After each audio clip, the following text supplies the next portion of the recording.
Jerusalem Post quoted officials at Foreign Ministry as saying that the Pope had made statements against Israel and that the social media post had been published in error. So, I mean, Jesus Christ, man. Was the Pope Hamas?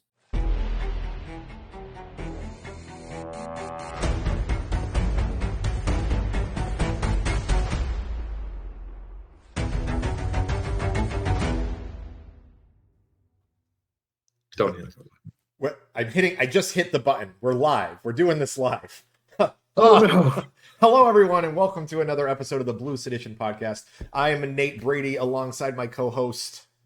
I am Mike Smith, bearded and furious as ever. Yeah, you are. You've never been more furious. What's happening? It's a constant state of being as a progressive. You're nothing if you're not angry. Yeah, that's fair. That is fair. So that's how we do. What's going on, man? Man, not a whole lot. We're a day late, $1 short, but we're doing the podcast. There's news to cover. I mean, got stuff to say. It's okay that we're late, right? That's fine. We had a day of remembrance. We took a day. Was it for the Pope? It was for the Pope. We had to take a day for the Pope. I think everybody knows how deeply religious we both are. Or aren't in this case. I do. Yeah, it is something we should probably talk about. I'm not following it closely. I know you are. I'm hearing that JD Vance stabbed the Pope. Is this correct? Allegedly, wow. JD Vance stabbed the Pope. Wow. Is anyone going to look into this, or? You know, the DOJ run by Trump admin, you think they're going to look into one of their own? Wow, you're probably right. So we're never going to hear about this. Yeah. Accused of high crimes in a different country altogether? Yeah, I doubt it. I don't see it on any of the big news outlets. Of course, they're not covering it on Fox News. They're just sweeping this whole thing under the rug. I think that the only realistic action that we can expect here is they're not going to charge him with any crimes or anything. They're just going to deport him. They're going to send him back to Vatican City, deport him, and then, it'll be what it'll be. Okay. All right. The only way we're getting out of this international tragedy of JD Vance allegedly stabbing. I don't know if you know this. Did you know that a pope exploded? Did you know that there is a pope? A pope exploded. I'm going to have to ask you to go into that a little bit more. Well, you should follow our Blue Sky account if you don't right now. On Blue Sky, I was browsing Discover this morning, and I was taking a sip of my coffee, and I read that there was a pope that exploded, and I spit coffee all over my desk. But it's actually true. There was a pope in like 1953 that had died. And when they were embalming him, I guess there were too much built up gases, and he exploded. No, it wasn't while he was still alive. I was thinking like an assassination attempt. Somebody set up TNT under the dais or something. No. It was spontaneous. It wasn't spontaneous combustion either. I think that would be a bigger story within the. If you're a religious person, in the 1600s, right? Sure. And you're trying to send your pope to visit his god. Yeah. And he's been dead for a day or two, and then he just explodes. That's not. I'm sitting there as a cardinal going, maybe this wasn't the guy. Yeah. Do we have a different guy? Do we have a better guy? I mean, it would have been really fun. I'm getting the signal. I'm reading you. Just we'll send a different guy.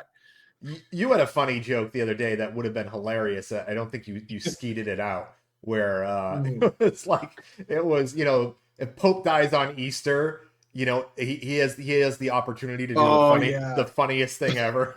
He just resurrects 2 days later. I will say the Vatican doesn't have the best sense of humor, but the meme game, they could have done the funniest thing ever. You just get on Twitter, at Vatican or whatever. And they're like, you did wait 2 days. Yeah. We'll be right back. Just wait. You guys wait. Give us 2 days. Give us 2 days.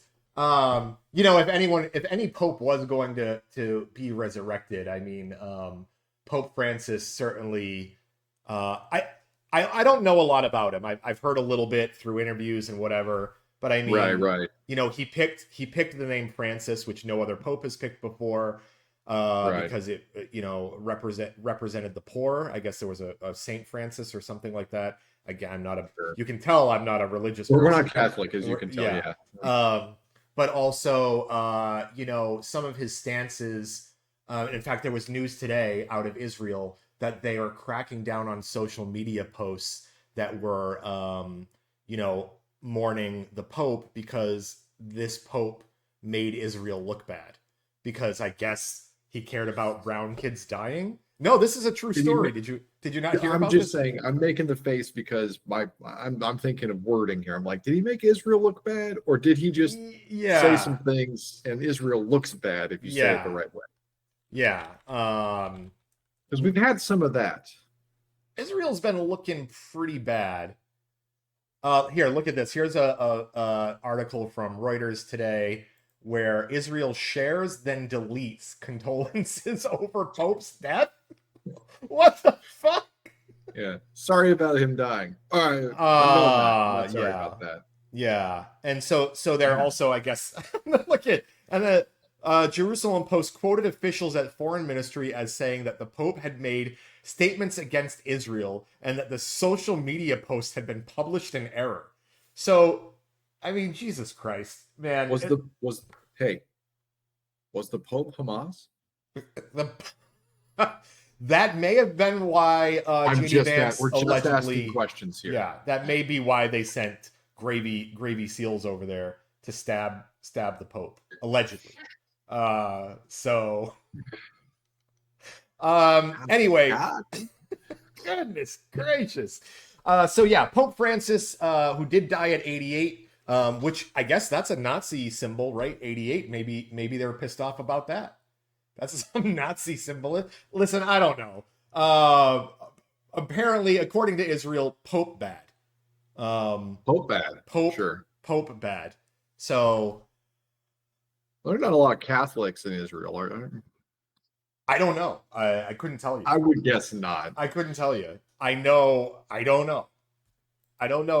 I don't know much. I don't know much about religion. I have a few friends that have taken religious studies. When I first came to LA, I was involved, not Scientology.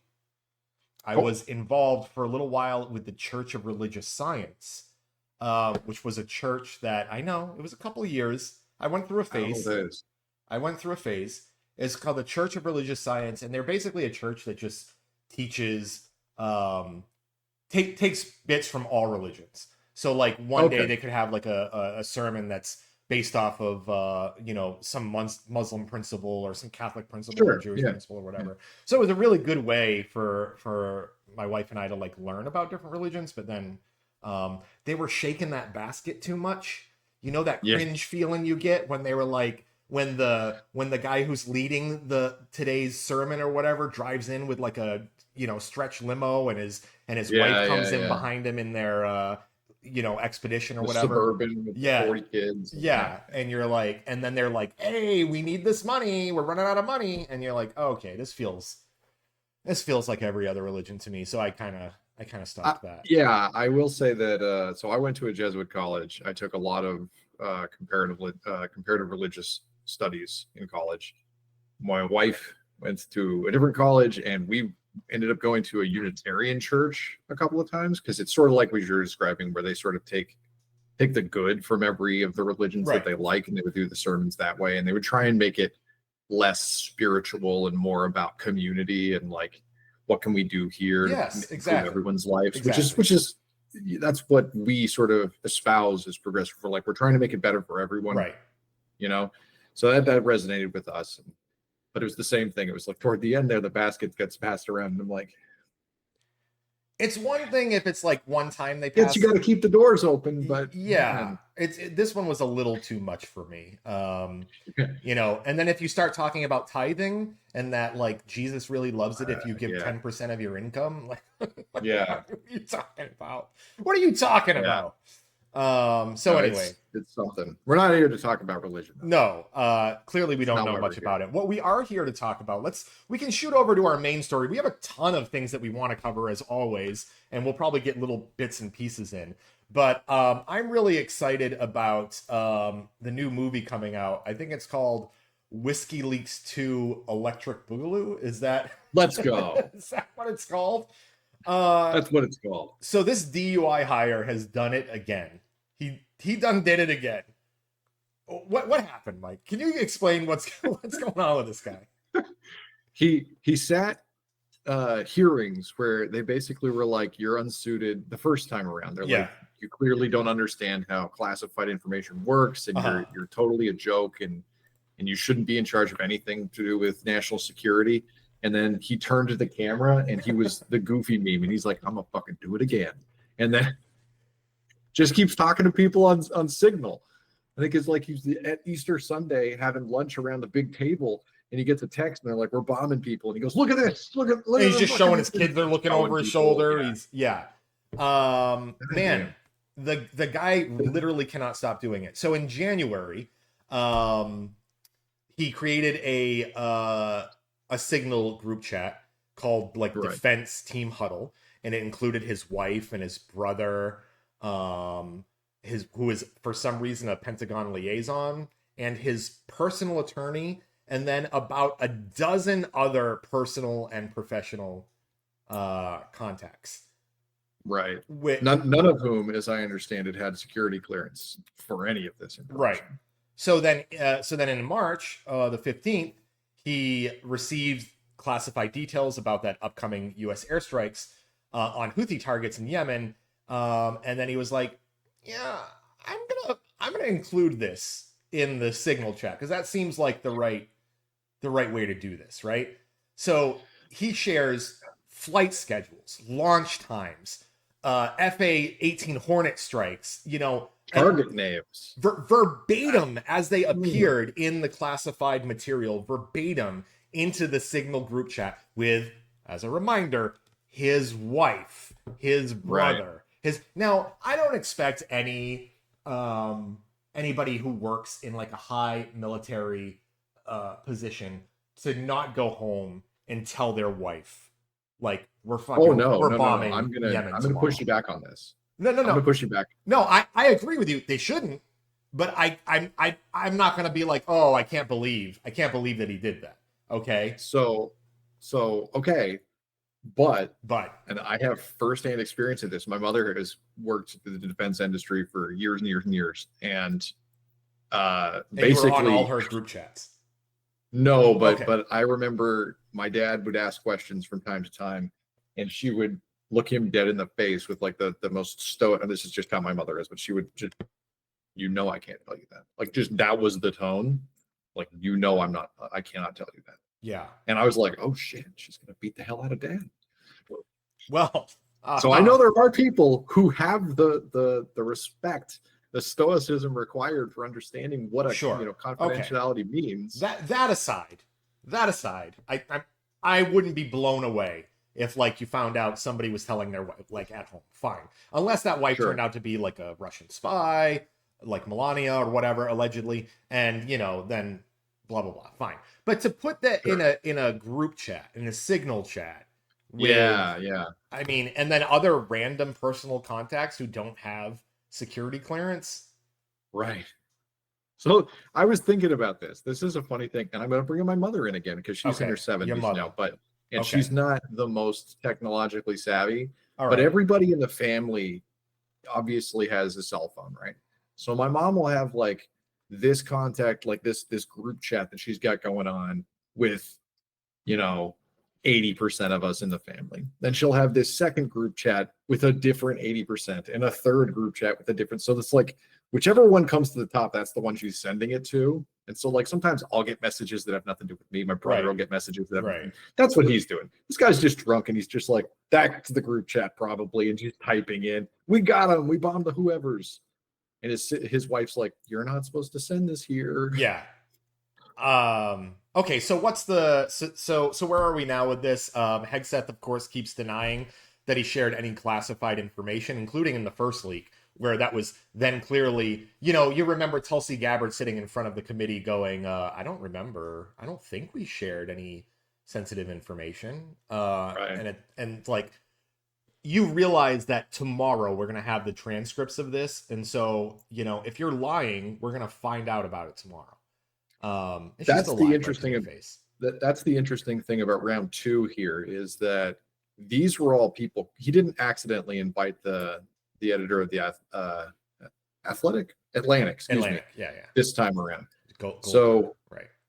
Everybody involved in this was like, none of these people would ever leak. It's going to be a disgruntled former employee of DOJ or whoever. And you're like, but it's unnamed right now. Right. Why don't you tell us the name of the person and then we can vet that, right? Right. So who leaked it? Who's the leaker? So the Trump administration is trying to say now that, it was just some disgruntled employees leaking this information. Well, okay, so first of all, you're saying if they leaked this information, then the information is true. So they leaked it, or they lied about it. So get your story straight. Well, right? they haven't said, as far as I know, they haven't taken the stance of this is false. Hegseth They're like, Hegseth? Well, Hegseth is. Hegseth publicly denied that there was any classified information in the second leak, and he insists that they were informal and unclassified coordination for media purposes. Well, so, and then the follow-up headline that I'm reading right now sort of suggests that that's not true. Yeah. Well, now Trump is coming out. You can never tell, right? Fox News. Did you see what Fox News did earlier today? No, what did they do? They had Hegseth on for an interview, and they called him the former defense secretary. Oh yeah. I did see that. I take it back. Yeah. That's I don't know. Good. Are they getting notes? Yeah. That's pretty funny. So Hegseth, of course. So what's going on right now is it sounds like Hegseth is like freaking out at the Pentagon. He's like, at least people in the know are saying that he's like super scared about leaks. He's like freaking out. It's complete chaos over there anyway. Like high-ranking military officials, people that have been there for a very long time, are saying the last several months have been just a complete shit show. No direction, no leadership. I mean, the guy is just doing, Hegseth is just going on morning shows. He's talking about alcohol at 8:30 in the morning. It's very, very strange. I mean, I don't think he's long for this. And part of me, as somebody who hates the U.S. military's intervention tactics in other countries, I'm thrilled that there's this complete uncoordinated. It's so incompetent. Yeah, that it's so incompetent. But at the same time, it's really dangerous, right? And I am worried if Pete Hegseth is replaced with somebody more competent, it just could be bad. But how do you? It's both bad. It's I don't know. I will say that if I'm even a slightly organized terrorist unit or whatever, combatant with the United States in a far-off country, I am looking at this as an opportunity, right? Oh, yeah. I mean, I have to think like I can spread, disinformation all over out here and they'll not know what to do with it. And I can get them to do some dumb things or let their guard drop, and I can do, whatever I need to do. I mean, forget like having to do this because there's discoordination or whatever. Discoordination? Is that a maybe? Sure, let's call that a word. But you have people like Russia who are allegedly, I mean, they're in on it. They're working with. Oh, of course. For sure. I'm just talking about there's a real clear example. Legal Eagle did a video where they compare and contrasted this versus the butter emails, the Hillary Clinton Benghazi scandal. Sure. And so some of the material facts that have come out about that, I mean, ignoring all the politics side of it, just like what happened during Benghazi and like how that transpired, it was just a lot of noise. And they had some credible, information out there saying that there might be an attack on the U.S. Embassy in Benghazi, and they treated it, in the way you would when you get a tip like that, and then escalated it as you would a tip like that. But how are organizations not doing this right now? I'd just be flooding the field with things like that, Yeah, so that anything I was actually doing would just look like noise. You know what I mean? I agree. Yeah, I'm sure it's going on to some extent, because this is just too good, unfortunately, for us Yeah. as Americans to not take advantage of, right? Yeah. And Um, the second point there, that like sort of, you know, other side to that coin, is that these guys continually, it seems, insist on using Signal for secure communications when their own intelligence agencies have told them that that is not a secure channel. They shouldn't be using it. And so, if I'm Russia, for sure, if I'm China, if I'm any other world power, I am looking to figure out how to backdoor anything I can into Signal. I want to get it any and all of their communications, knowing that they're improperly trusting this yeah, platform. I mean, forget having to break Signal. I mean, their passwords are all over the internet. I mean, they're inviting random people to Signal chats. I mean, anybody who is coordinated. I mean, as we both know, being in this industry, I've done a lot with Yeah, security over the last yeah, yeah. decade. If a foreign state actor wants to compromise your computer, your system, whatever, they're going to do it. It's a little bit harder for like these bigger encryption applications. But if you're giving them all of these other opportunities where you're like Right. your username and password is all over the place, or you're susceptible to social engineering, you're inviting random people into your chats, they're going to find a way, Yeah. and it's going to There come was back to a bite us. Right. There was a talk I was listening to where they were talking about the types of attacks that they would use in these things. And I remember the host saying something like, well, how are you going to infiltrate a platform like Signal that's built around security and stuff? And then the opposition on the call was like, well, I'm not going to do that. What I'm going to do is get a screen reader in their phone so Right, that when they open Signal, I'm just reading the chat to a right, log, and that's it. right. I And you're like, mean, I don't have to break Signal. I got to break this drunk idiot. That's all I got to that's do. exactly what it is. Listen, Pete Hegseth, as everybody knows, is a sex pest. He's a womanizer. He's out at some Mhm. bar. Even though he's married, he's out at some bar. He He's sent in a drinking in Russian DC. beauty. Yeah, and that's the end of it. That's all it takes. We're not talking about like this isn't like Homeland or the 24 No. level. This is like legitimate stuff that happens regularly in DC. Yeah. People are getting compromised all of the time, and these people are the most uninformed, sloppy dolts that we've had in government in a while. So, Yeah. And just the way that the frantic nature that he's responding to this, like the showing of a fear, for lack of a better, yeah, how like Trump is like immune to everything. Like yes, they could be blackmailing him and he's like, I don't care. It doesn't yeah, matter. yeah, Tell him I have the P tapes. I don't care. yeah. And he just goes and does Compromat. his thing. He's a Pete compromat. Hegseth here is terrified that something's going to get out. Right. And he's acting that way. He's getting on the news and being a weirdo and just he's terrified. Somebody has to have something on him It because really feels he's that way. acting so weird. Yeah, he's fired or transferred like six top ranking officials in the Pentagon. He's trying to get his wife a role. I heard today. It's real. I mean, it's strange. Strange things are If happening. nothing else, he's just acting with such an amount of paranoia Yeah, that should make everybody else a little afraid to be like, is this guy compromised? Like, do we yeah. need to talk about this? It's extremely alarming.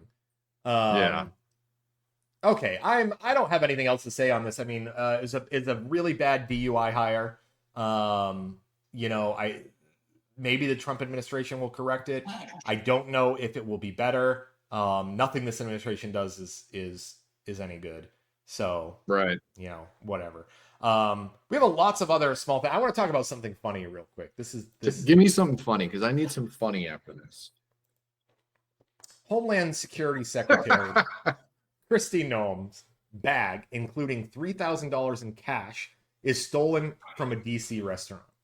Um, I assume it also had a dog pistol in there for shooting pets. Yeah, Um, obviously. Yeah. I don't know if we have a Yep. full list of what was in there. I guess No. she was telling people that there was $3,000 in cash in her bag. What do you have? I I don't understand this at all, and maybe that's just because we're not the right demographic here. Yeah. But I don't walk around with three large very often. That's not a thing I do. I mean, the I think only her time in my past that I've walked around with $3,000, there's two reasons. I'm going in or out of the casino, right? Yep. Play poker or do whatever, at a casino. Yeah. Or I'm buying lots of drugs. Oh, I mean, allegedly. well, or you've just sold a lot of drugs. Allegedly. Well, yeah. Sure. I never did none of that. But yeah, the other side, I may have been on the other side before. But this is why, right? What reason? Oh, maybe she's buying eggs. Is she buying Maybe eggs? she's buying eggs. She's Yeah, buying maybe she had a lot of eggs. eggs to buy for her family. Right. It's possible. It was close to Easter. And she was in a restaurant called the Egg Roll. Coincidence. Really was she? Yeah. Oh yeah. That's what it says. Oh, I'm sorry. It was after the White House Easter egg roll. Excuse me. Okay, that would have been funny. By really quick. It was the Capitol Burger restaurant. Oh, okay. And saw an unknown white male. Oh, I'm surprised that she didn't change that. She had one opportunity there. Well, she's got the next bit. So the guy was wearing a medical mask, so they're going to be anti-mask again. Right, they're going to be like, only criminals wear masks. And joking aside, I wouldn't be surprised if they spun this into one of those only criminals wear masks crackdowns. Oh, for protesting. I'm sure they've already done posts like that. Yeah. The thief got away with Noem's driver's license, medication, apartment keys, passport. Ooh, she could get picked up and deported. DHS access badge. Wow. Boy, this is great. Makeup. Why was she carrying your passport? Well, you have to carry your passport nowadays. But why was she? She's the Homeland Security Secretary. She doesn't really travel abroad as a part of that job very often, right? She's not going to, Israel or the UK or anything. Listen, she does wear a lot of bronzer. Maybe, she doesn't get, I think you have to in Trump's admin. If you don't look like him at least somewhat, then he gets unnerved. Doesn't that's like fair. That. Yeah. Okay. No, that's a good question. Why does she have her license and her passport? Because she had a driver's license in there allegedly. So why do you have your passport and your driver's license? It could be. I mean, I don't know. Like literally going somewhere. I don't know how fast. I don't know how fast these people have to get on a plane or something. Okay, all right. But I mean, do you need a passport to get on Air Force One? I don't know. Apparently, you need $3,000 in cash, though. I mean, maybe that's it. Maybe they got a high stakes poker game they play up in the air. I don't know. Listen, I mean, I don't know what's going on with this, but it is. Listen, crime is bad, but this is funny. Okay. And her entire family was in town, including her children and grandchildren. Right. She was using the withdrawal to treat her family to dinner, activities, and Easter gifts. Yeah. Mm-hmm. Mm-hmm. Okay. Yeah. You go to a nice dinner, right? What kind of activities are you doing? You're doing the Easter egg roll, like they said at the White House, which is free, and you're buying Easter gifts. Right. $3,000. How many people are in your family? But even still, I'm going out to dinner at the Capitol Burger. Right. I imagine they take credit cards. Or you could put it on credit because I'm nearby. I don't know. I mean, let's see, the Capitol Burger. I'm looking it up right now, and it says that your average plate price is $20 to $30 a plate. Well, that's pretty cheap. That's not expensive. So she had 100 family members. Then $3,000. Well, not tips. So maybe 250 family members. But also, why cash? Why I'm not like, I'm going out for the day. I need to go to the ATM and withdraw a whole bunch of cash to pay for what I'm about to do for the day. Nobody does that anymore, right? I'll point out as well that of the listed items taken, blank checks is there, but nowhere does it say credit card or like a debit card. So did she go to the teller, make a check out to cash for $3 large, and then hand it to her? And then show her passport and her driver's license, and then they gave her the money? That's really weird. Is that weird? That's weird. That is weird. These people are freaking weird, man. People are weird, man. All right, let's keep going. Leave it in the comments. By the way, if I'm wrong and this is how you live your life, I want to hear about it. Give me a comment and let me know. Yeah, tell us how much cash you're walking around with every day. I want where you'll be, your exact location, where you'll be tomorrow, for instance, and how much cash long in an hour. Yeah, exactly. You'll have on you. Please let us know. Let's keep moving on. Let's do some rapid fire All right, I'm ready. stories here. So let's pull up this one next. We got ICE ambushed Mohsen Mahdawi in a trap and had a clear plan to ship him to Louisiana. So we talked about this a little bit on the pod last week, right? And you had said I didn't know that it was a trap. I thought he was actually I gave them the benefit of the doubt, right. you know, because it was this source said this and this source said that. And so at the time, the best we could say in good faith is that it was alleged by some that there was an ICE trap set up for him. Right. And him thinking that he was finalizing his citizenship paperwork to become a United States citizen. And then they arrested him and deported him. And how is this guy wearing a hood? What an idiot. These people suck, man. These people are the worst. How ironic is it that he thought he was going to pledge his allegiance to the Constitution and the United States, right? The final step, yeah, and then be detained. What some will argue, and I think it's correct to say, in a way that violates the Constitution. I just want to say that I think that this is a really interesting case to try if you can get it into the national spotlight, because if you're the Trump admin, you don't really have a leg to stand on here. Your position is one of, we don't want people in our country illegally, and our response to that will be, this guy's here legally trying to become a citizen, and literally you trapped him during the last stage of that process to become a legal citizen, and you deported or detained and attempted to deport him for no reason. Like, how do I become a citizen then? Are you just saying that no one should be allowed to be an American citizen? Yeah, do it the right way. Certainly don't believe in the 14th Amendment, so I don't even know how you become a citizen. You do it the right way, and you buy Trump's $5 million gold visa, whatever it is. And that's the right way to become an American. This fucking country. You have $5 million to spend on this citizenship? I don't. I walk around with $5 million in cash in my bag. Oh, to go to the casino because of Easter holiday family because of stuff. Easter egg rolls. Yes, that's what I call them. Okay, let's keep going. I don't have an update, by the way, on Mahdawi, and I would like to. That they filed. I have an update. He is in Louisiana. The judge is basically furious that they took him there from Vermont. They're trying to get him to go back to Vermont, which is the appropriate place, apparently. Is that right, Vermont? Yes, I think it's Vermont is where he was. Because I remember he reached out to Bernie Sanders and others right before he went to this thing. So right. And so the latest filing was basically that the judge had ordered them to bring him back to Vermont, and the Trump admin lawyer's response was, "Where do you get off ordering me? You, a judge?" And yeah. I wonder how that's gonna go. Look at this nerd wearing Trump was right about everything hat. I saw this hat the other day and I just wanted to slap the guy. This is so stupid. As Tesla profits plunge 71%. that makes me smile every time I read it. Elon Musk says he'll spend less time on Doge. Fill me in. What's going on here? Here's what I want to say. Okay. If I'm the CEO of GM Motor Company, right? Yep. And I have a quarter where profits drop 71%, mm-hmm. And it's likely your fault. You're not getting a resignation letter from me. You're finding me hanging from the rafters in my condo. Right. The board of directors will hang you. They will have you hanged.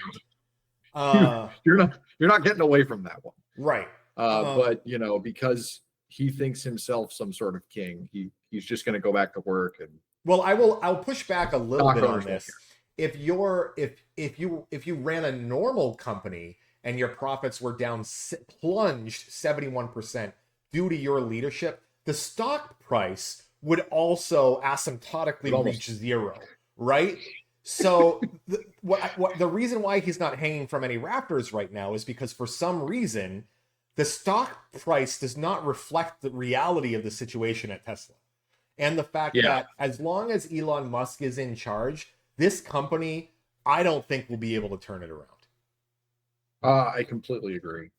And Uh, I was a huge fan of Tesla. I never really followed Elon Musk that much, but I really wanted a Tesla. I love the idea of electric vehicles. I had been thinking about solar vehicles before electric yeah, vehicles were a thing. yeah. I like love this technology and bought a Tesla before Elon went insane, and now I will never buy a Tesla again. I will never Yeah. do it again. This is my No, yeah. I can't wait to get out of this car. I am trying. I'm stuck 30K in it still, and I cannot get what used to be the blue book value for it. I don't even know what the value for it is Oh, yeah. anymore. But No. I couldn't even get half that right now. Yeah, no. Well, and you're lucky you're not driving a Cybertruck because the KBB Oh, doesn't even come close on that.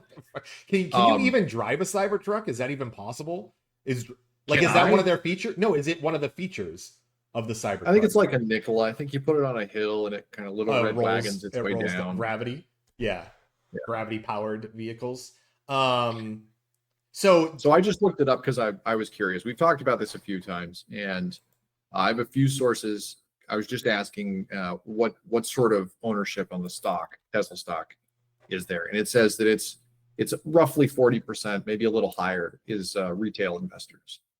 So that's a really large swath of your market being retail investors, and if all of them are sort of just meme investors, they just think that we like it because we like it, that insulates it a lot from any They're the hodlers. actual any actual institutional investors being like, oh wow, 71% plunge, I better sell this. And these meme investors are like, man, you're giving me a great deal on Tesla, which I love, I'm going to buy your low price. There's a number. There is a number where that is going to hurt more than it helps. Like, you hit like 190, 180. Institutional investors, they have to stick around. They have to file things. They have to do like, okay, we have to make this big thing. Do we trade or whatever? But that's when the retail investors like abandon ship and things get even worse, right? Right. So who do you think abandons first in the case of Tesla, retail or institutional? And in my view, if I'm an institutional investor, like if I'm who was it? It was Kathy. Are you talking? Yeah, yeah. QQQ had it in the portfolio for the longest time, right? Yeah, Mark had it in. Yeah, but I think Is it still in there? Kathy Wood was like the big like, oh, Tesla's not even when Tesla was obviously very overvalued. And this isn't investment advice, by the way. We're both just regular. I mean, I don't trade much. Angry guys with a podcast. We're just two angry guys with a podcast. Listen, okay, so Elon's saying he's going to spend less time at Doge, but he has to, right? His legal, I guess, term limit as a special counsel or special government employee, is up, isn't it? What is it? 160 days, 190 days? I think it's 130 days. Actually, 130 days. Okay. Yeah.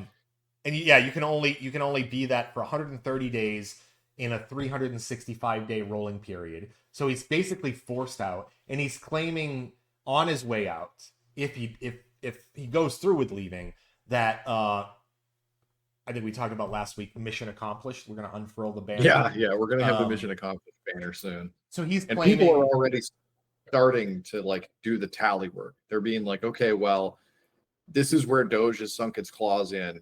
Here, and here.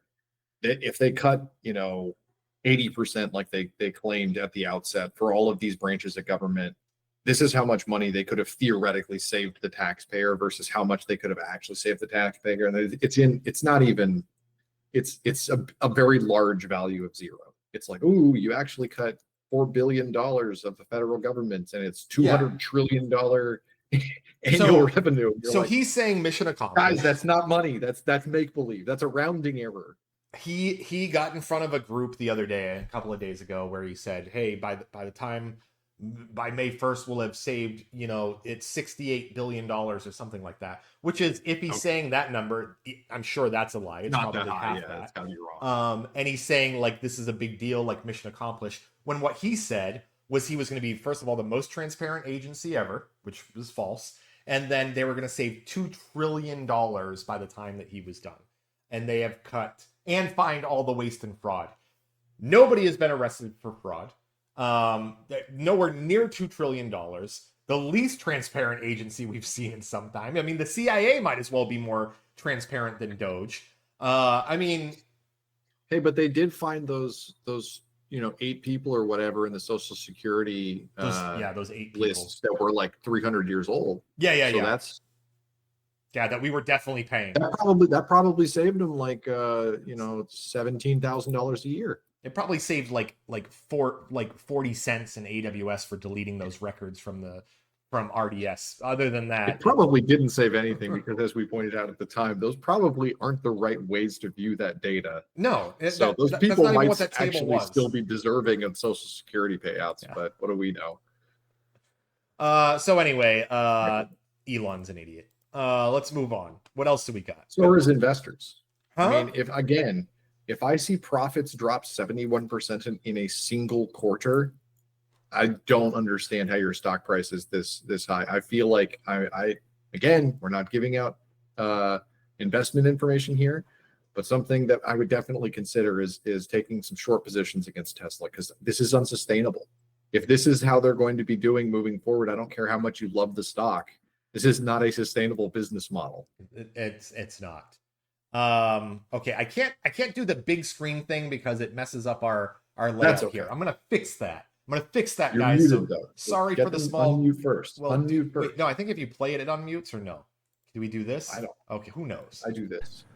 You can have all the eggs you want. We have too many eggs. In fact, if anything, the prices are getting too low. So I just want to let you know, prices are down. I think he goes on to say that prices are down. I know he goes on to say prices of eggs are down 94, 96 in some cases %. Okay, so if the price of eggs was $6 and of a dozen eggs is $6 and the prices are now down 94%, that means your eggs now a dozen eggs cost 36 cents. Is this correct? No, it's not. This is the same as our episode from a couple of weeks ago when we were like, the president figured out you can go over 100%. Like, the guy does not understand what percentages means. He's just kind of stupid. Also, if you look at the cost sheets, I have them here from NerdWallet and a few other places. Okay, I've got month over month average egg price per dozen. So in December 2024, this is before Trump was reelected, $4.15 for a dozen eggs. In January, after he's elected, $4.95. In February, $5.90, and in March, $6.23. They've been on a steady, almost 40-cent per month hike since he was elected. Okay, so what does he mean by prices are going down? Can I? Oh, I can't zoom in like graph, that. and I can tell this is a stock graph because they only go up. I mean, let me do the 1 year.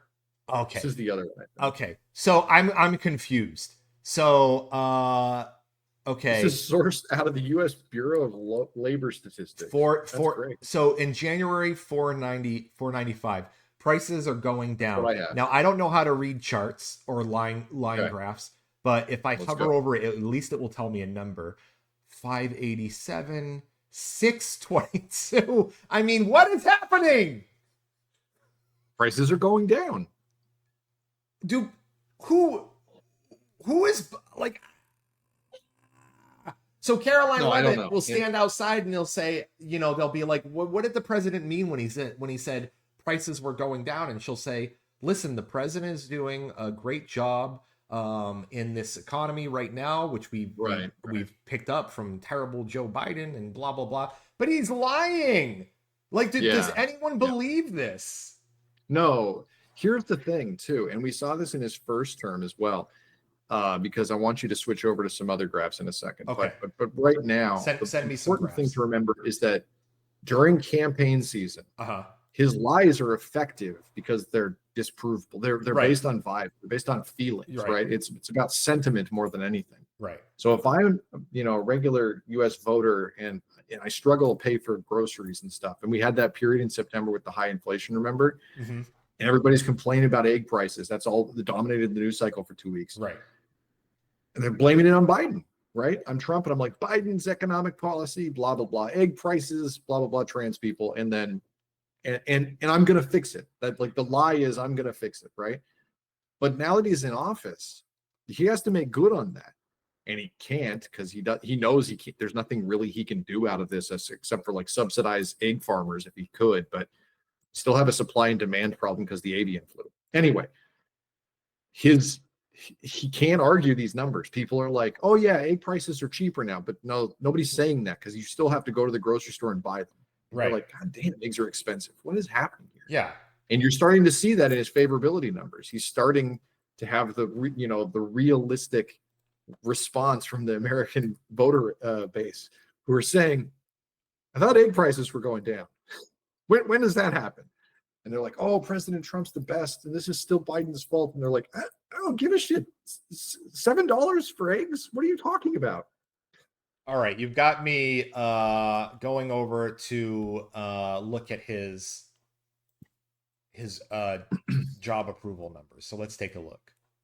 And Okay. I'm doing this live. Okay. Let's do it live. We haven't looked at it together yet. Oh wait, this doesn't look up to date at all. No, 1126 isn't going to do it. Oh, here we go. There's some fours. Here we go. Yeah.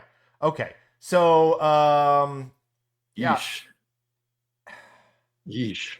This is why. Okay, I'm going to point out a couple of things. Okay. I'm going to say that YouGov in there is what I would consider a very young left-leaning polling group. They tend to have progressive style polling group that makes them come out a little bit skewed.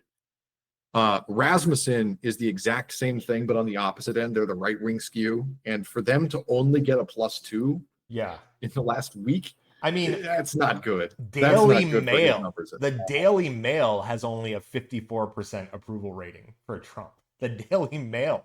So yeah, you can see the switch here, right? The approval, right, and things have started to go south. Well, I mean, that's the problem. And this is what I'm saying, is that he campaigned so hard on, I'm going to get everything done day one. And a lot of Americans gave him a little credence. They're like, okay, he's not going to get everything done day one. I can't even want. So they gave him all of March. They're like, you get a month. And then you can see at the end of March, they're like, all right, you couldn't do, you're just a liar. You're another one of those politicians who just lies. I mean, it's straight up lies. It's straight up. Yes, in fact, I fixed it. I fixed the eggs. Yeah, and that's what they're gonna do. They're gonna start doing that. They're gonna start being like, "What are you gonna believe? The facts or me?" They're gonna have that. They're gonna have a mission accomplished banner, like we talked about. The other interesting thing that I saw this morning, I want to say, was that his numbers on the view of his immigration policies, in particular, like how he's handling the deportations and everything, have finally swapped on him. He's now in the negative, even amongst his own base.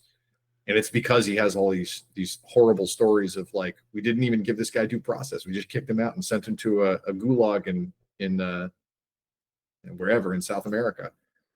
And even since, just regular politically turned off Americans are like, fucking did what now? Hold on. Yeah. Okay. I thought you were just going to send them back to Mexico. I didn't understand you were going to put them in the death camps. What are we talking about here? All right, so Trump keeps lying. More news at 11. Well, but his numbers are reflecting it. I mean, that's the thing, is as much as we are afraid of Trump doing horrible things, he has to have public support to do it. And it was true the first time around too, because he wanted to do the same sorts of stuff. He wanted to end birthright citizenship. He wanted to end Obamacare. He wanted to end all of these social programs, and he couldn't get support behind it. Right. From any of the legislators, for sure. But eventually the voter base stopped getting in line, and you just can't sell that. We're too big of a country. We're too many people for him to be like, I only have, 42% of the 30% of the country who voted for me. And that's not enough. Right. So a little silver lining there. Speaking of silver linings, U.S. appeals court upholds Massachusetts assault weapons ban. Well, I mean, this is great news. It is. So, well, it's great news in particular because the appeals court has said it is not unconstitutional, right? And that sets the pacing for the rest of the country, if that mattered, to the rest of the Yes. country. What's really interesting, I think, in this one is that they took it a step farther than where California was. So California had initially set up a ban like this, but it was framed as like a foot in the door bill, where it was, you're not allowed to carry, concealed or otherwise, these types of weapons. And so the idea was, if you bought something like this at a gun show, it had to be deactivated at the gun show before you could take it with you, and you couldn't carry it in public, and you couldn't take it out hunting, and you couldn't, you know what I mean? Because these are just weapons of war, and their only suitable place is at the gun range for fun. Like, that's, if you're a gun lover, that's the only place that this gun makes sense. And so California tried to make that law stick, and it was challenged all the way up to the U.S. Supreme Court, who agreed that it's fine. We can say you can't have these in civil society. That's not where they belong. And we already had a no concealed carry law in the books. And so now Massachusetts has taken it the next logical step, which is, well, hold on. If they don't belong in society, we're just going to ban you. You know what? Right. Nobody, you don't need them. Right. You don't need them. You don't need them. They're Right. weapons of war. They belong with the military and U.S. armed service members. We don't need them. You can't have them in your house. Right. And I think you and I agree on it at the very least. We think that that's a worthwhile law to have, and we're glad to hear that the U.S. Court of Appeals agrees with us. Now it's First Circuit Court, so it's going to get appealed. It's gonna keep going, and this may eventually hit the Supreme Court as well, who have a number of other things on the docket. What a fun time!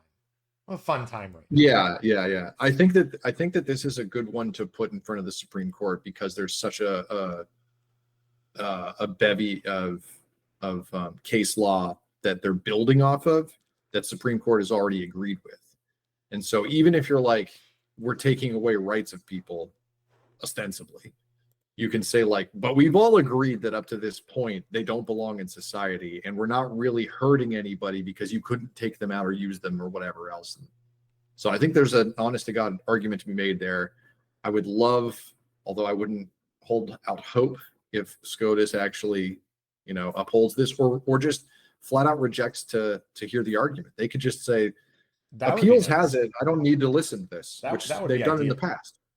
That would be ideal, I think. So speaking of Massachusetts, my home state, rah. Harvard. I'm gonna say this exactly as I think Harvard said this to the president of the United States. Okay, and this is how I would have heard in South Boston, where I was a couple of years ago, just walking around, kicking rocks down memory lane. Trump came at them and said, "We're gonna take your billions of dollars away from funding if you don't let us get our dirty little claws in here, so that we can set course curriculum, we can gut DEI, we can do all of this stuff." And Harvard said, "The fuck out of here with that shit, guy." And that's exactly how somebody on the streets of Boston would have said it. This is great. I am really impressed with their response so far. And now they're going one step farther, and suing Trump. Well, I mean, it's the right thing to do. So in a lot of these cases, we have to understand the difference between how these federal grants are doled out as opposed to like appropriations set by Congress. So USAID, as an example, has the grounds to make a lawsuit against Doge because they are given by law and Congress appropriations to run those government funds however they need to in the spirit of their agency. And so these are more like government allowances for studies that are going to improve in like the fields of medicine or computer science or any of these other things. And they aren't doled out by Congress. They're more like appropriations they're like a discretionary funding, basically. And so there's no legal obligation at that point for them to give this money.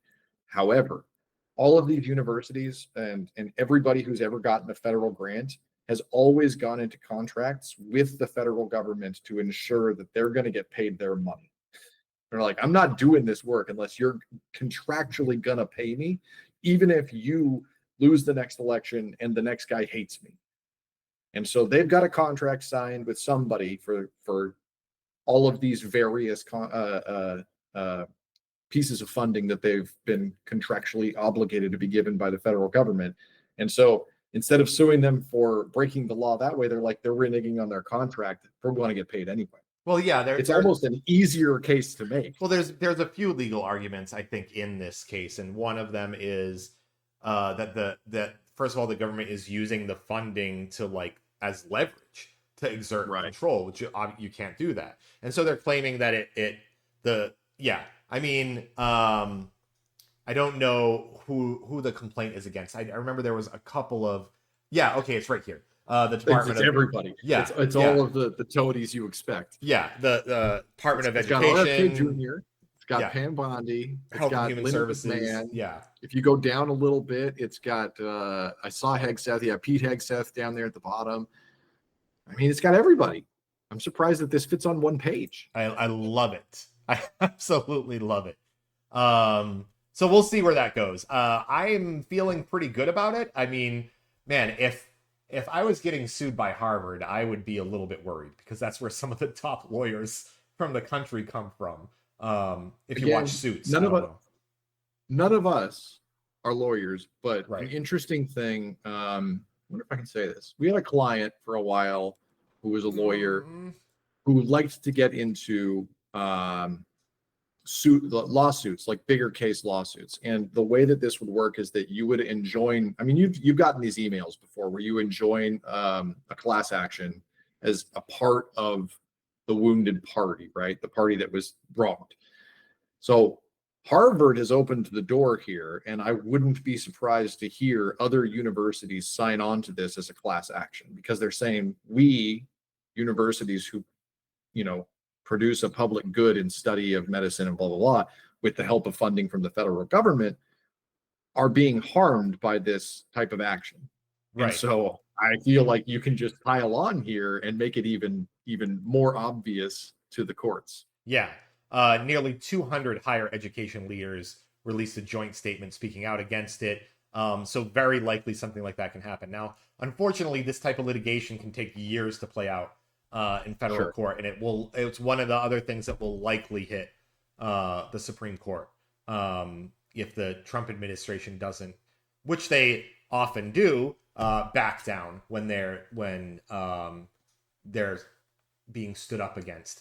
I guess it's to say they're bullies and stand your goddamn ground instead of, pissing your pants, because these guys, they don't have a leg to stand on usually. They don't have a leg to stand on, and there's so many facets to this sort of political maneuvering that you don't think about, or at least, I don't think they think about. If they go into a class action with these colleges can weather it, because if they lose their funding for these grant programs, they just close the grant programs, but they still run a profitable university, and they still have donors from alumni and all sorts. They're gonna be fine. Those grants and those people who were there on those grants won't be fine, but the colleges themselves will be fine, and they'll be viewed in the correct light in the long run, right? Because they will have stood up against this type of behavior. The admissions. Let me put it to you this way. I mean, Harvard and Columbia are both schools that are very difficult to get into, but yes, they are. But comparing those two schools right now, which ones do you think will be more sought after, Harvard or Columbia? And I have an idea of which, Yeah, if I'm a lawyer, I might be thinking Harvard over Columbia for sure. If I'm a student on a student visa, and I know that Columbia is just wheeling you out and handing you over to ICE. I'm never going there, right? I mean, Columbia's foreign student program is going to be done. I mean, it's crippled, right? Like I just don't understand how they move on from something like that. So I think what Harvard is doing is really smart. Like you said about the donor thing, I read a story where they've already reached out to their donors, and I'm sure they're going to get a ton of support. They're going to fundraise like hell off of it. Right. It's going to be crazy. So the second thing that I wanted to touch on, though, are the long-term optics on the opposite side. So this is in the Trump admin side. is that you have to remember that these guys campaigned with Elon and all these guys on cutting federal spending, wasting your tax dollars, right? At the end of a year, at the end of 2 years, at the end of the term, we're going to look at how much money they spent on lawyers doing these stupid lawsuits. And we're going to be like, you spent how much on defense trying to bully universities? Because they're going to have to hire lawyers for this. Right. They have to fight them. Right. And that's going to cost taxpayer money. I mean, Doge. I'd rather send kids to school than spend money on lawyers arguing with universities. Doge isn't going to be able to cut as much as this administration is spending on lawyers and Trump's golf trips. I mean, not even close. I mean that's why the deficit will only go up under the Trump administration. We already know this. So we have one last story to talk about before we go today. I'm ready. Kanye West dropped a new album, our new song called Cousins. I said before, listen guys, you have to know, before we started the show today, Mike said, there's one thing I really, really want to talk about before we wrap up today. So Nate, can you please fit this in? Can you please fit in the story about Kanye West and his cousin? I don't know anything about this, I'm Mike, reading, so I'm going to let my show notes verbatim. My show notes said Kanye released a song. We're not going to talk about it. That's what my show notes said. You don't want to talk about it. Listen, that man really needs to get some help. He needs therapy. I'm not going to tell you to go look it up, but he made a tweet and he admitted some stuff that happened to him in his life, and it paints a dark picture of what it must have been like growing up as Kanye West. Yeah. And I'm only going to make this joke about it, okay? Oh. The South Park guys had the story way before anybody else. Wow. Isn't that amazing? The fish dicks. Gay fish. Forgot all about that episode. I did too. I was like, oh my God, they called gay fish 20 years ago. Like, listen, it's amazing. Okay. In all seriousness here, right? It sounds like there was some sort of sexual abuse going on. He was a minor. He was 14. It sounds like it's part of the reason why he's super messed up. I hope he gets the help he needs. But this is also the same guy that's tweeted he's a Nazi, that he's tried to sell Nazi paraphernalia with his Super Bowl ads. I mean, Kanye at present, not a good person. I don't know. I just want to say what he's saying is I don't know even if real. He's not a good person or not. Here's what I'm going to say. He has been. If you say you're a Nazi, you're not a good person. So I'm going to argue. I'm going to argue with you on that. I'm not saying that. Here's what I'm saying. Okay, I'll take that at face value. Maybe he's not a good person, but I will say that he's been doing a lot of questionable, risque acts lately. And I think it's mainly, I don't think it's mainly, I have suspicions that it has to do with him sort of falling out of the public eye and not being as successful or as popular, as vocal as he has been in years past. So I can see someone who is clearly, and he's admitted this before, he's suffering, a mental condition, either schizophrenia or something. And I can see this person as suffering illusions of grandeur, but not seeing the results of that, but having an audience where all he needs to do is make enough noise to get back in the limelight. And so I could see a scenario where he's selling Nazi paraphernalia and claiming to be a Nazi and making stories on Twitter to try and drum up some interest in the Kanye story. I don't know. We're never gonna know. Could be. You could be right, but I have to say, if it were me, it might be a different shocking thing that I would release. You're gonna take that one to your grave? Is that it? I'm not sharing that one. If that really happened, there's two things here. Either it really happened, which I wouldn't be sharing, or he made it up for clout. And I can't. What? Wait, why are you sharing that? Yeah, no, I don't know. So Wow. Anyway, that's I think that's gonna do it for today. I guess you should like and subscribe if you're not doing that. I don't think it costs anything on YouTube yet to like and subscribe. So not until Elon buys it. Okay, Elon, yeah. Once Elon buys YouTube, then it'll cost money to like and subscribe. But for now, just do that. And all we ask of you, your one action item, other than liking and subscribing, your one action item is to write in the comments exactly what it is that you're working on, that you're not working on, that you have in your pockets. I want to know how much cash. I want to know this is the thing you need to be working on for us. Tell us how much cash you have. We need to know in your pockets. Tell me where you're spending it today. Where are you going? Anything else that's in your pockets? What do you carry in your purse? Do you carry your passport around with you at all times? We need to know these things. We're doing a little research, okay? Do you use a debit card when you pull out your $3,000? Yeah. Or do you write a check to cash? Yeah. So let us know. Let us know.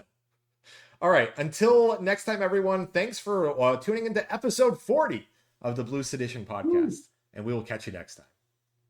Thanks, everybody.